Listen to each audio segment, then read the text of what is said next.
चीन ने 20 सालों के अंदर ऐसा आर्थिक चमत्कार किया कि दुनिया देखती रह गई। 20 सालों के अंदर दुनिया की टॉप 10 अर्थव्यवस्थाओं में न आने वाला चीन दुनिया की दूसरी सबसे बड़ी आर्थिक सुपर पावर बन गया। और इतना जल्दी यह चमत्कार हुआ सिर्फ 2 कारणों की वजह से। पहला जबरदस्त इंजीनियरिंग और दूसरा जबरदस्त रफ्तार की ट्रांसपोर्टेशन। इन 2 पहियों पर चढ़कर ही चीन ने पूरी दुनिया की आर्थिक ताकत कब्जाई और पूरी दुनिया पर अपनी अर्थव्यवस्था का पताका फैला दिए। वैसे दरअसल जहां एक तरफ चीन ने जबरदस्त इंजीनियरिंग का इस्तेमाल करते हुए अपने इंफ्रास्ट्रक्चर को वास्तव में फर्श से उठाकर अर्श पर टांग दिए, ऐसे मेगा प्रोजेक्ट बना दिए कि दुनिया देखती रह गई। और इस जबरदस्त इंफ्रास्ट्रक्चर को देखकर पूरी दुनिया की कंपनियां चीन पर टूट पड़ी अपनी अपनी फैक्ट्रियां लगाने के लिए। लेकिन फिर भी काम पूरा नहीं हुआ था, क्योंकि जो सस्ती लेबर है, यानी कि बहुत ही कम पैसे देकर काम करने वाले आदमी आपको दुनिया में बहुत सारे देशों में मिल जाएं। और सस्ती लेबर तो भारत में भी थी। इससे ये प्रश्न बनता है कि उस समय लेकिन यह कंपनियां भारत में क्यों नहीं आ? क्योंकि चीन में इंफ्रास्ट्रक्चर मजबूत था। उसके साथ साथ चीन ने अपना ट्रांसपोर्टेशन भी मजबूत किया, क्योंकि सामान बनाकर रख लेना एक बात है, उसे जल्द से जल्द फैक्ट्री से अपने जो पोर्ट होते हैं, बंदरगाह होते हैं, वहां तक पहुंचाना दूसरी बड़ी बात है। चीन इतना विशालकाय देश है, उसके अलग अलग प्रांत में अलग अलग जगह फैक्ट्रियां लगी हैं। लेकिन एक रात में सामान चीन के किसी भी हिस्से में हो, उसकी शक्तिशाली ट्रांसपोर्ट सिस्टम की वजह से वह बहुत ही जल्द उसके बंदरगाहों तक पहुंच जाता है। फिर वहां पर बहुत तेजी से उन्हें बड़े बड़े शिप में लादकर दुनिया के किसी भी कोने में पहुंचा दिया जाता है। यानी कि एक तरफ इंजीनियरिंग, दूसरी तरफ ट्रांसपोर्टेशन, इन्हीं 2 पहियों पर चढ़कर चीन की अर्थव्यवस्था यहां तक पहुंची है। और अब भारत भी इन्हीं 2 पहियों पर सवार होने के लिए इन्हें तैयार कर रहा है। जहां भारत में इंफ्रास्ट्रक्चर का काम बहुत तेजी से किया जा रहा है, तो ट्रांसपोर्टेशन सिस्टम को भी मजबूत किया जा रहा है। और अब इसके ऊपर सोने पर सुहागा ये हो गया है कि यूरोप की 2 सबसे शक्तिशाली ट्रांसपोर्ट और इंजीनियरिंग कंपनियां भारत आ रही है।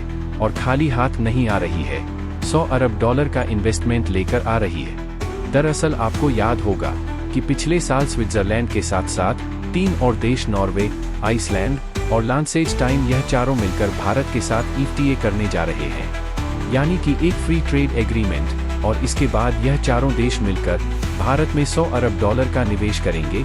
कितनी बड़ी रकम है, मैं आपको ये जानकारी दे दूं। दरअसल पृथ्वी पर करीबन 60 से 70 देश ऐसे हैं जिनकी टोटल GDP, टोटल अर्थव्यवस्था भी $100 बिलियन नहीं है।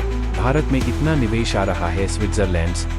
और इतना ही नहीं, सोने पर सुहागा तो यह हुआ कि स्विट्जरलैंड यह पैसा अपनी जेब से नहीं लग रहा। इन्होंने अब से 30-40 साल पहले जो इन्वेस्टमेंट करी थी चीन के अंदर, वहां से यह लोग इन्वेस्टमेंट निकाल रहे हैं $100 बिलियन की। और वो पैसा जो चीन से निकलेंगे वह भारत के अंदर लगाएंगे। यानी कि भारत को $100 बिलियन का फायदा तो हो ही रहा है, लेकिन वह $100 बिलियन चीन का नुकसान करके भारत का फायदा हो रहा है।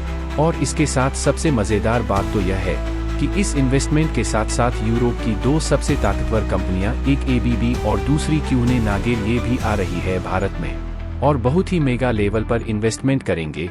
और यह महत्वपूर्ण कंपनियां क्यों है? क्योंकि ये जो कंपनी है ना, वो ट्रांसपोर्टेशन के मामले में वर्ल्ड में बेस्ट मानी जाती है। कहा जाता है कि चीन का जो ट्रांसपोर्ट सिस्टम आज इतना विशालकाय बना, और बताया जा रहा है कि इस कंपनी के आने से भारत में इंजीनियरिंग सेक्टर जाने से भारत में इंजीनियरिंग सेक्टर मजबूत होगा। सबसे खुशी की बात कि industrial automation sector next level पर जाएगा। हमें यह क्यों कह रहा हूँ, यह जरूरी इसलिए है क्योंकि भारत में 80 से 90% कंपनियां ऐसी हैं जिनके यहाँ पर फैक्ट्री में काम ज्यादातर मैनुअल तरीके से होता है। इस वजह से प्रोडक्शन स्लो होता है। जिस फैक्ट्री को 1 लाख रुपए का सामान बनाना चाहिए, वह 1000 रुपए का बना रही है। लेकिन अगर आप उसमें ऑटोमेशन ऐड कर दें तो वह कंपनी 10 गुना तक ले जा सकती है अपने प्रोडक्शन को, यानी कि माल 10 गुना तैयार होगा इस फैक्ट्री के अंदर। यही कारण है कि ऑटोमेशन बहुत जरूरी है भारतीय फैक्ट्री में, क्योंकि आप खुद सोचिए 10 गुना मैन्युफैक्चरिंग होगी, एक्सपोर्ट 10 गुना होगा, एक्सपोर्ट 10 गुना होगा तो GDP यानी कि भारत की अर्थव्यवस्था 10 गुना होगी। इस मामले पर मैं आपको आगे भी खबर दूंगा। आप लोग चैनल को सब्सक्राइब करके